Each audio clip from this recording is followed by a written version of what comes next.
Hello, music lovers. You're with Cheryl Lee. And Vince Contarino. And this is Rider TV. And today's featured artist, who was interviewed in the wonderful studios of CoastFM here in South Australia, Adelaide, Mr. Shaun Holton. Shaun Holton, yeah. Yeah. So I don't know much about Shaun, so we're going to find out. Yeah. Well, not only did we go live to air last night, but lights, camera, action, and we filmed the whole thing. And usually on that show, you get them to perform their favourite tracks and stuff. Occasionally they do. Did you do it with this one? No, we just chit-chatted the whole time. Jeez. Yeah. And played lots of She got one job. One job. Anyway. You'll have to come back. I will. And you can play us a song. Yeah, all right. It's usually late at night. It's like, I know. It's past your bedtime. I know. Because you need your beauty We'll sleep. Double shot espresso. Easy. Anyway, let's have a look. The show's called Monday Latte. Monday Latte. 1, 2, 3, 4.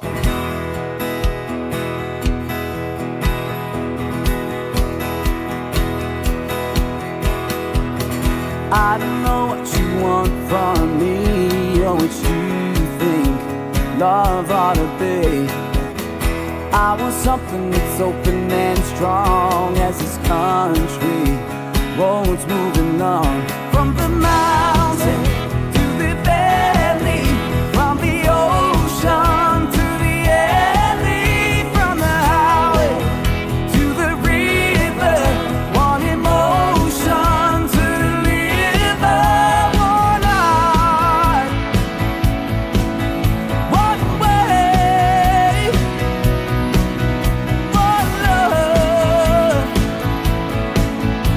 to share but not to change. That's freedom.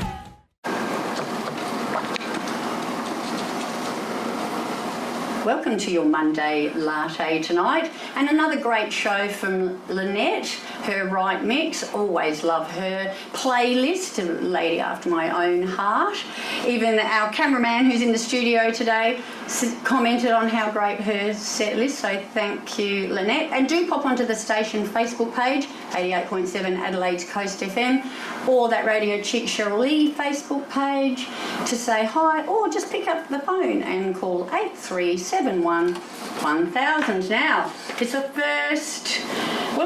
first Monday Latte of the year, and it's the first show of the month, so we have a special guest in the studio with us tonight for the first hour. Shaun Holton, welcome. Thank you for coming in. Pleasure to be here, thanks. Now, we kicked off the show with your brand new single. It was called A No Fear Little One. I love it. Oh, thanks. And a little bit of a story how that came about. So, I've always written songs like around the kids. The kids have always been like near the music, and they've always been like, you know, mildly interested, but it's always just kind of been a thing that I've done, that they're used to being around. But of recent times, so they were homeschooled for a long time, and they've just entered high school now. They decided that they wanted to go to school, so we've sent them to school, and they've been studying music a little bit more, so their relationship with music has started to change a little bit. It's evolving. Yeah, so my daughter's been like dabbling in guitar a little bit, and I was showing her some chords, and the chord progression from the chorus just kind of happened, and she liked it. She's a huge Coldplay fan, and she thought it sounded like Coldplay. Hey, my dad's cool. He sounds like Coldplay. Yeah, she's one of those, because there was a bit of like contention around Coldplay back in the day, but you know, I think like a lot of young kids are discovering Coldplay now, so they weren't aware of, you know, of what it was like when they first came out, so they've just decided unanimously that They're Coldplay's cool now. cool. Yeah, like Creed's really cool now.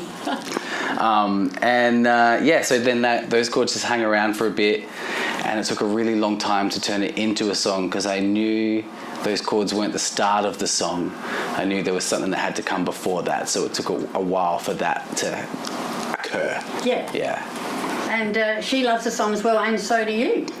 I don't know if she loves it. I don't think it turned out as good as she, like, you know, because she just heard those chords. I mean, she hasn't said this, and I'm sure she likes it in a, like, my dad made that, and it's good. like she probably thinks it's objectively good. Yes. But it's probably maybe not what she imagined. It's not, maybe it might not be the Coldplay song she heard, and I imagine it's not. Beatlesque. Yeah, I think so. Yeah, Yeah, it reminds me of that. Yeah, I reckon. Well, anyway, it's a beautiful song. Thank you for letting us play that. And if someone wants to get hold of that song or any of the Shaun Holton songs, where do they go? Anywhere really. I'm an easy Google. You can just Google Shaun Holton and find, or just type Shaun Holton anywhere you get music, and it should be relatively easy to find, I reckon. Yeah. Yeah. You're easy. I'm easy. I'm easy. I'm easy online. Easy online. Yeah. Well, for those that don't know, Shaun Holton, you've probably seen him around. He's played with lots of different bands. He's done lots of different shows, which we're going to talk through in this next hour, and has also released a lot of his own original music as well. Yeah. And there's a new one coming? Yeah, so there's a new album it was supposed to be out my birthday, then it was supposed to be out late last year, and I keep revising it. Oh no, you know what? You could do that forever. You could. Yeah. No, I'm ready. I'm very ready to let these go now. Yeah. I reckon. So January 15th is when that should all happen. Excellent. And what's that new album called? It's called The Purple Book. Very nice. And they can find that on your website? ShaunHolton.com, yeah. Yeah, awesome. Alrighty, now I asked you a few questions, and I asked what was your all-time favourite song, Shaun? Do you want to introduce it for us? Tell us why? So I always have like an all-time, and sometimes I go through like spans where there's like no music in my life at all, but I go through spans of all-time favourite now song. Yeah. And this is definitely my all-time, because I can't listen to anything else but a particular song until it gets replaced by something else. So right now... So this is the one of the moment. This is the all-time favourite now song. Yeah. It's called Panther City by Leon Bridges. All right. Well, let's hear that, and then we're going to come back and listen to a couple of songs and artists and why they have influenced you in your career. Here we go. Leon Bridges, Panther City. Mics are off. You're with Cheryl Lee and special guest Shaun Holton in the studio for Monday Latte on Coast FM. Thanks for joining us. Now, the first time I saw Shaun perform, he was actually performing as John Farnham, and we're going to talk about that down the track a little bit, along with some of the other sort of tribute shows that you play in. But first, songs and artists that have influenced you, Shaun. Right, so probably the two main ones, or three really, if I'm totally honest, that have had a big influence on the way I tried to go about being a musician. I think I looked at these artists, and there was something from each of those that I kind of brought into because I was young and trying to form an identity, so I would bring these things into my identity. But they were Incubus, Porcupine Tree, also known as a guy called Stephen Wilson, and Filter were the three main bands that had a big impact on me, I think. Alrighty, and we're going to play a couple of their songs. Which ones? Which ones should we play? So we've got, I reckon we've narrowed it down to probably the most, and it's even an impactful song, just the song itself. So this song literally blew my head off. It's called Welcome to the Fold by Filter. Yeah, and then, is it Trains? And then we've got a choice between Trains or, I don't know how to say this word properly, Insurgentes? Insurgents? Close. Maybe it's Insurgents. Yeah, maybe. I think it might be Insurgents. Don't you worry, listener will know. It's Insurgents, but with like a French twist. There's an extra letter in there, I think. And then I didn't think of an Incubus song because I forgot about Incubus when you sent me this email. But yeah. Yeah, we might play Trains in my second hour, I think, because it's a nice light. It's quite a longish song. Yeah. So let's have Filter, Welcome to the Fold, and Insurgentes. Stephen Wilson. Oh yeah, I forgot we'd moved Trains down. I wrote it on there, not on there. Oh, good. All good. All good. I was with you. I remembered the program. I stuck with the program. Yeah, keep me on track. 1, 2. You're on Monday Latte. You're with Cheryl Lee and Shaun Holton. Now, Shaun, tell us about your record that you bought, the first record. So the first one, the really obnoxious song that I played, was a song from an album called Title Record by a band called Filter. Yes. And Filter, they have that song, you know, can you want to take my picture, 'cause I won't remember. It was like a really big hit in the early 2000s. And I thought, you know, the rest of the album's going to sound like that. And I put it on and it was just this like wall of sound, hard rock album. Yeah. And I bought it with money that I wasn't supposed to be spending. I was working at Hungry Jack's. It was my first job, and I was terrible with money. And my parents had come up with this like deal where, you know, they would match dollar for dollar however much I saved for a new guitar. Oh, wow. When my birthday came around, and I was like, yeah, I'm saving money. But I was like buying CDs all the time once it started. And yeah, it was a very tense trip to the ATM machine, you know, because you couldn't like look on your phone. You know, I couldn't really remember how much was even in there. I was like, I hope I can get this much out. You know, I think it all worked out in the end. I don't know if my parents even knew about that. They do now. They do now. They're listening. Now, one of the things that I found really interesting about your early days was your two forays into reality TV, 10 years apart. Mm-hmm. So first off, in 2011, X Factor put your big toe in. Yeah. I think both times I did that. I mean, it had always been something that, like when I was a kid, I think I was like 15 when the first season of Australian Idol came out. I think it was Pop Stars before that. We had Bardo. Yeah. And when I was a kid, it didn't matter whether it was one of those early reality shows about music or Big Brother or whatever. I just wanted to be on any of them. I didn't care. But I also was like, in my private life, like quite a wild young child, but I knew how to be like well-mannered and, you know, present myself well. So I went and presented myself very nicely for X Factor. And I just didn't go there with a personality, you know.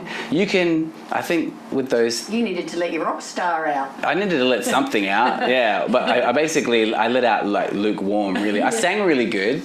They really liked my singing, but yeah, I just didn't know how to, I don't want to say be an interesting person, but I think I was just being so well behaved that I just didn't show them anything about me. Yes, and your backstory, that's quite important. Backstory is very important, yeah. And I just had, I think my wife was pregnant with my first child at that time. I was like 25 years old. Yeah, there was so much going on then. You learned a lot, right? And did that help you 10 years later when you went on Series 10 of The Voice? Yeah, it definitely gave me the important tip of don't just be boring and polite. Yeah, like that wasn't necessarily pointing to being rude or obnoxious either, but.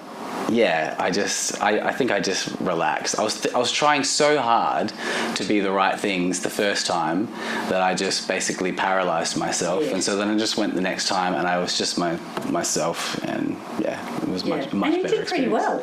I did well enough enough to be remembered for it. Yeah. And one thing I love, because like you, I love Keith. You ended up singing a duet with our fave, Keith Urban. I did. How was that? Wow. I was really surreal. I'd kind of, when I'd found out, I'd auditioned or put in my application to be on the show before I found out who the judges were going to be. And so then when the judges were announced, they asked us, you know, who you would like to hope to be paired with. And I knew as soon as they announced that it was going to be Keith Urban that I was going to sing that very song with him. That must have been like 4 months before it happened. So it's like preordained. Yeah, because I would practice it. So I would practice the song that they had, handed me. They go through a whole process and whatever, and then eventually they go, this is your song that you're going to do. And so I would practice that song, but I would practice the song that I sang with Keith also, just in case. Yeah. So and you brought it to fruition. I did. Yeah, put it out there to the universe and it came back. I did, yeah. Can we have a quick listen? Sure. Yeah, alrighty. Here it is. It's a snippet of Shaun Holton and Keith Urban, Till Summer Comes Around. Mics are off. So do you get to air the songs and stuff as well on the TV show? Do you do that also? No. We haven't got long enough, unfortunately. Farnsey with That's Freedom. And I said earlier, we've got Shaun Holton in the studio, and the very first time I saw him perform was when you were doing that show, Shaun. And you do quite a few different shows. We'll talk about the others in a minute, but I love how this show came about. Tell us. So I was driving through Mount Compass and we're putting music on, and I hadn't listened to John Farnham songs for the longest time, and so we popped John Farnham on and we're driving up Wollonga Hill, whatever the road, but when you come out of Compass before you turn to go to Goolwa, that one. That's great information for everybody that's listening, especially if you've got no idea where I'm talking about. I don't, because I live in the city and I never leave. Oh, okay. I'm here. Well, then it's just a fictitious land then. That's right. And so I was like, I think I had just done, or I had just been booked maybe to do the Elton John orchestrated gig. And that had just like me thinking about, because I'd never done a tribute show before, so that was the first one I'd been booked to do.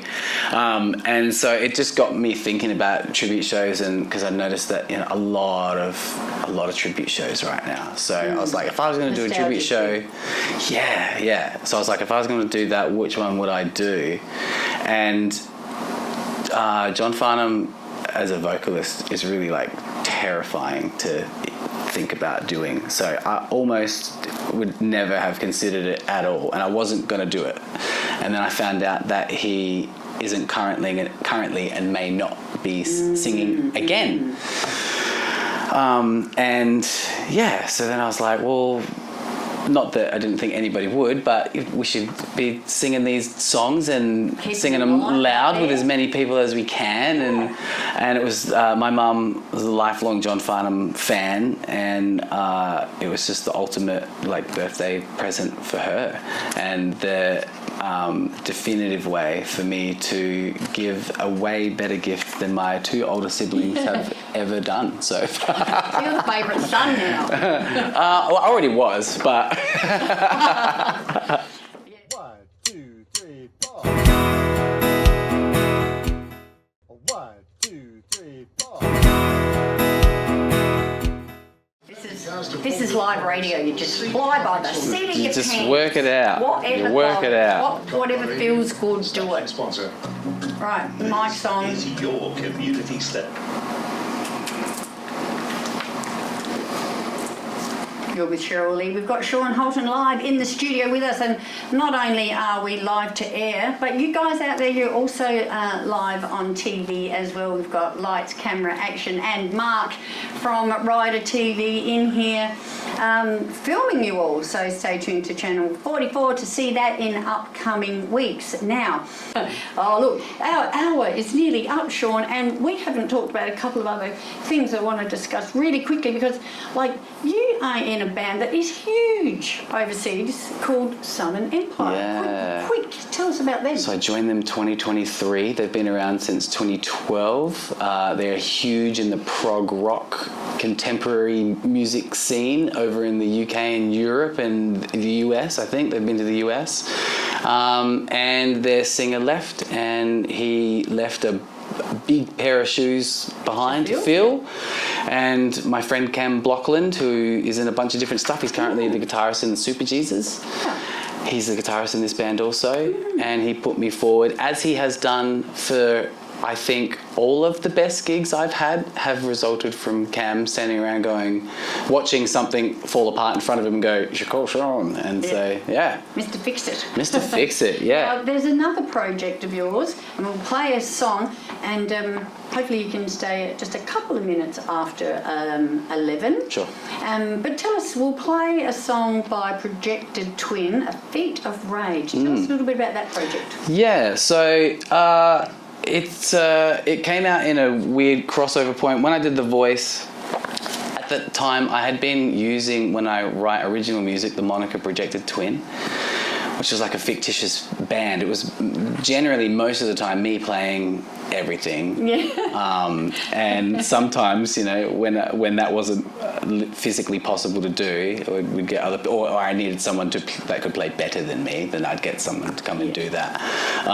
And so this song came out as a Projected Twin song, and The Voice were going to have all of my title cards as Projected Twin. Someone changed their mind last minute to Shaun Holton, so I had to quickly change back to I'd been back and forth for years about, am I Projected Twin or am I Shaun Holton? I don't know, man. Yeah. So they just kind of made the decision for me, and this song was caught in the casualty of that. So it's technically a Shaun Holton song now. It's also on the new album. It's called A Feat of Rage. All right, we'll be back to say farewell to Shaun Holton straight after this. Here we go. Did we cover everything? It's time to say farewell to Shaun Holton, but a couple of other quick things to cover, because Shaun, you filled in for one of my favourite fringe shows for the 27 Club for the Jedediah Singer, didn't you? I did, yeah. That was January this year, and yeah, lucky I got in there just before. I don't know if they are coming back. They might not. It was their last Adelaide Fringe run for now. Anyway, yeah. And then they went over to Edinburgh, but Edinburgh, yeah, they're all over now. I see them doing all kinds of stuff. Yeah. Because that was a great show. I hope they do bring it back. And another fabulous collaborative show that you are involved with is Sing It Live. Yeah. That's I guess you'd call it a YouTube cover band. Sensation. YouTube, yeah, sensation, yeah. That's been a big one. So that I think that happened around the same time I got involved with Southern Empire. So yeah, it was a big moment. Met a bunch of new people that have become good friends, and yeah. So some of our favourites are there with you. Sky Compson-Harris, she's with them, and she also played in your Farnsey.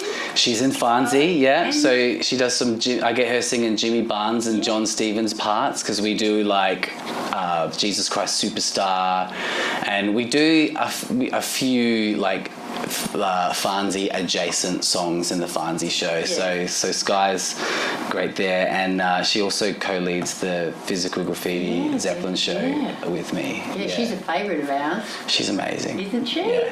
Oh, yeah, but so are you. Thanks. Now, well, Shaun, I want to thank you for coming in and spending an hour of your precious time with us, away from the wife and kids, and letting us know, find out a little bit more about Shaun. So get onto the Googleometer and look up ShaunHolton.com. Yep.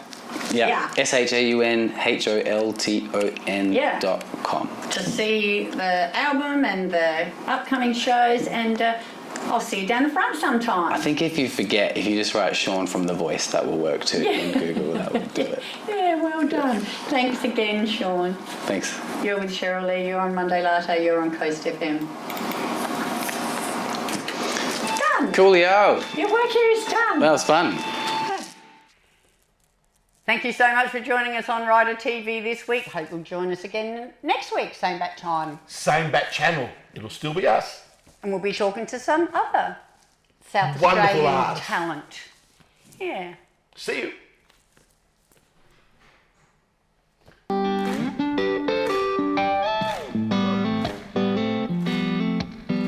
Yeah.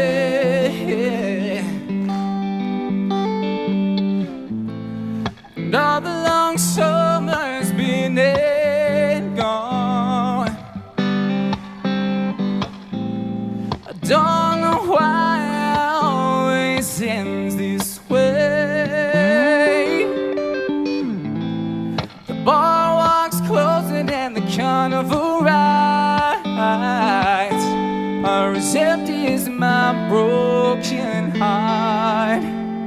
tonight. But I close my eyes and one more time, spinning around and you're holding on tightly. The words came out, I kissed your mouth, no 4th of July. Cheryl, tell us the good news. If you love your music as much as we do, and everybody involved in this show does it for the love of it, none of us get paid, and you'd like to be involved, please just email this address here and come along and have a chat to us about sponsoring maybe one show or even a whole series of shows. We'd love to have you on board. 1, 2, 3, 4.